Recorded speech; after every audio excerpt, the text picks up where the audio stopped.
Yo, what's up everybody? It is your boy Corey back again with another video on Tuesday, here to help you all level up, here to help you all get into the Nphc organization of your choice. Of course, my advice will not guarantee you a spot in that organization, but it should help you out. It should help you out and it should give you the tools in order to best prepare yourself to look marketable and to be on your A game as far as getting into these organizations. So if you're new to this channel, go ahead and hit that subscribe button, go ahead and hit that like button, go ahead, if you're a crew member, part of the crew, go ahead and head to the comment section, let me know you are in the building, go ahead and put hashtag crew, let me know you're here. In today's video, I'm going to be talking about the call, the infamous call. Everybody be like, I got the call, did you get the call? Call.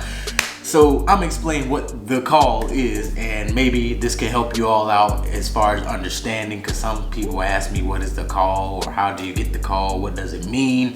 So yeah, I'll be explaining that in this video. So make sure you go ahead and hit that like button, make sure you watch all the way through, it helps your boy out. Hit that subscribe button, we're trying to get 20K subscribers by the end of the year. So yeah, let's get it. Yeah.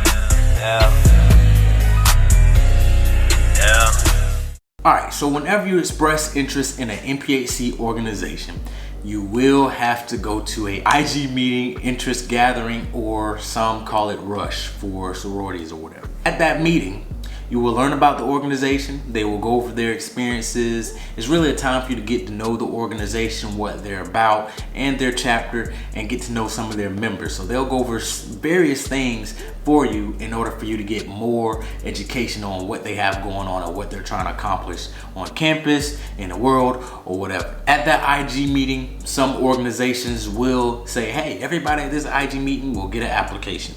And you can decide if you want to apply, or some organizations will pre-select who they give an application to in order to apply. So anyway, after you apply to the organization, you have to submit all the material, letters of recommendation, essays, whatever they ask for. You have to submit that material to them so they can send it off to nationals, or they might give it to you so you can send it directly to nationals. Either or.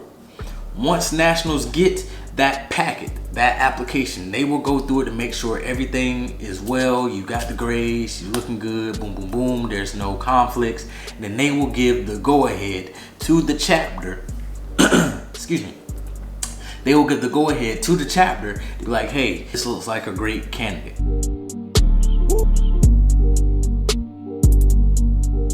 From that point, the chapter will decide how they will let the interest know that they are being selected to be online. Usually, in most cases, you'll receive a call. I've heard where some people receive the email about it.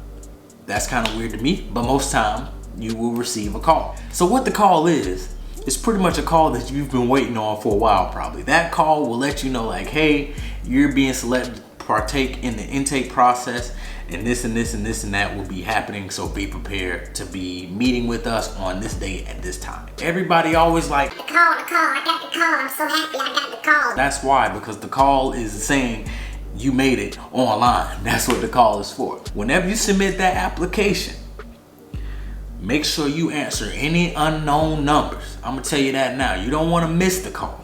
You don't know if you missed the call, they might not call you back, they might not leave a voicemail.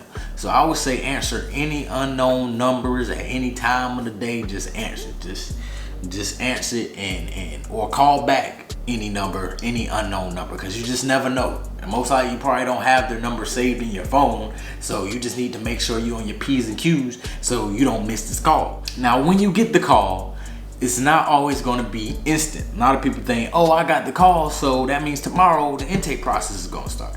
That's not always the case. Sometimes you get the call and the intake process don't start till a few days or a week. You know, you never know. It's usually not a certain protocol, but it is at the same time. But a lot of Nphc organizations have a certain window where they can start the intake process and where they have to end the process. So it just depends on where at in that window and what their schedule is looking like within the intake process. Now, another thing, the call etiquette. I know you want to go off and tell your friends. I know you want to go off and tell other people that, you know, have been at the intake meeting with you or interest meeting with you or rush. You want to let them know. You want to be like, yo, you got the call, you got the call. And and then they gonna be like, no, then that's gonna put you in an awkward situation. Like, dang, they didn't get the call, but I got the call. Sometimes it's good to just keep it to yourself and let them find out on their own through an email. Like, you don't have to be the bearer of bad news type thing. But most of the time it don't work like that. Everybody calling each other like, yo, I got the call, you got the call. You know, like whenever you like in high school and then all y'all try out for the basketball team or whatever, and then they post that list, and then somebody go to the list early in that morning, be like, yo, I made it. And then they go to the cafeteria, let everybody know they made it. Then they go look at the list and be like, I made it. And then somebody ain't on the list. You know what I'm saying? That's exactly how it is. Somebody ain't gonna get the call. Somebody you went to the interest meeting with and know ain't gonna get the call. So it's up to you if you want to be the bearer of bad news, or you want to let them go to that list and see, or you want to let them see the email first or whatever, and then you let them know. Like, that's what you have to do.